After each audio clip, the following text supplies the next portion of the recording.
So today we've got this 24-foot flatbed car hauler trailer in the shop.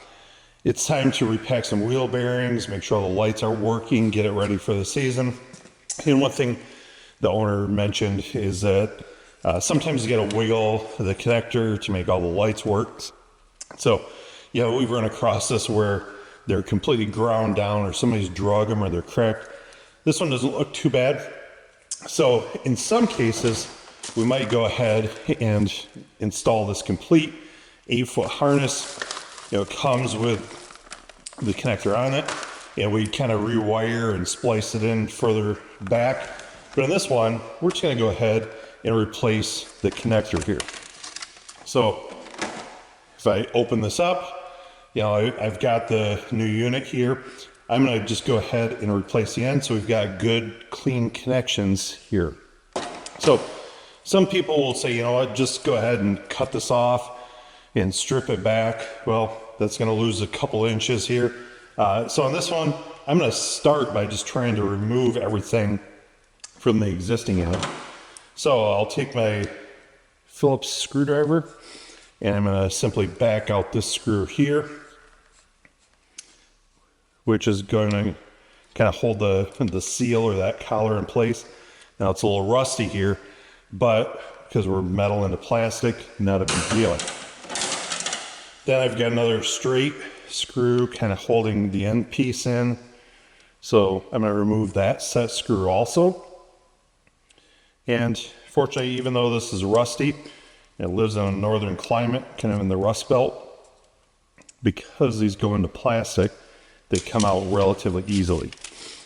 So I can slide that back, and just like that, now I've been able to pop the end out here. So again, these have to go back in a specific location. We've got our guide groove here. We've got a smaller indicator groove on the backside. So we're going to make sure that these get installed in the correct orientation again. However, if I look at the inside of the package here, it gives a great diagram and is very helpful for the reinstallation process.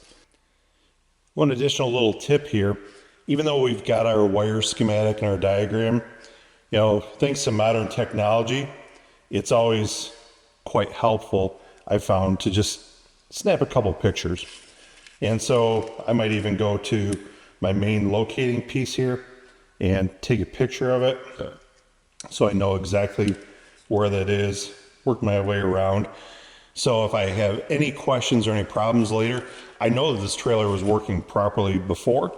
Now I can refer back to my pictures if there is any confusion by using the schematic. So at this point, I'm just going to go around and remove each of these screws and get the wires off of this old piece. But at the same time, I need to disassemble my new unit. So I will remove the screw from this one, and I'm going to gently use my screwdriver to help kind of poke it and pop it out of here. So now I've got my new unit here, and I'm going to transfer the wires from one to the other. Okay, so I've gone ahead and removed or loosened all of the screws on my old connector, and so that gave me access to the new wiring here. I'll move it up a little bit so you can kind of see them. And I'm not overly impressed with the wiring ends, so I think I am going to just go ahead and I'm going to cut these fresh. I'll pull the tape back a little bit, and I'm going to strip these back not much more than a 1/4 inch. You can see we don't need a whole lot to get it plugged into our new positions there. But before I do that, I'm going to go ahead and slide this old cover off here. And that gives me a little more room to work. And before we go too far, now I need to slide my new unit on.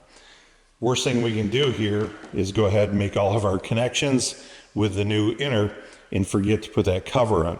This is kind of like making the perfect double flare on a brake line and forgetting to put the nut on. Many of you have probably been there and understand what I'm talking about. So I'm going to go ahead and strip back these wires, get some fresh copper there, and then we'll install our cover, and then make our new connections.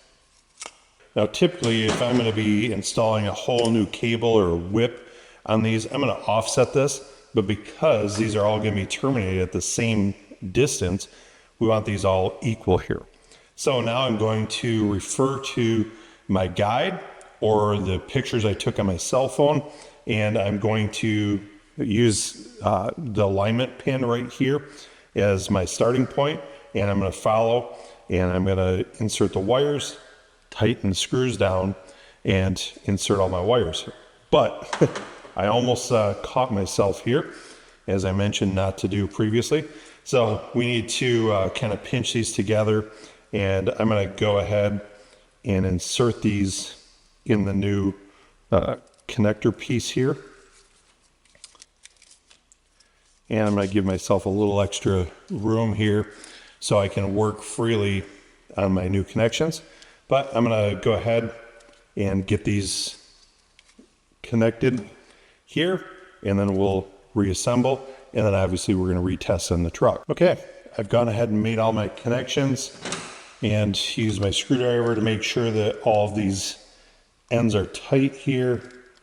Everything's crimped in place. But really, once we get this all locked in place, there's not a whole lot of movement here. And so we don't have to really worry about sealing or taping up this stuff here. So now I'm going to align my locking tab here with my set screw.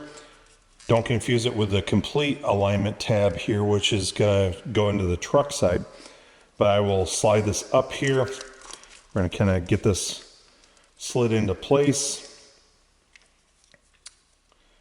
Hold it down there, and then I will take my set screw. So now we've really got our new connector installed here. I'm going to go to this end, and I'm going to gently tighten this down. This is going to kind of pinch a collar in there, which is going to help us seal this piece here. See, I kind of flex this a little bit so we've got the wiring kind of flat there. And so as I run this down, we don't want to over tighten it, but it will help seal it.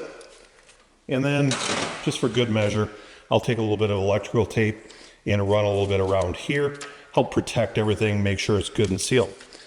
But now that we've gone ahead and we've replaced our connector, next thing to do is hook it up to the truck, verify that everything's working properly.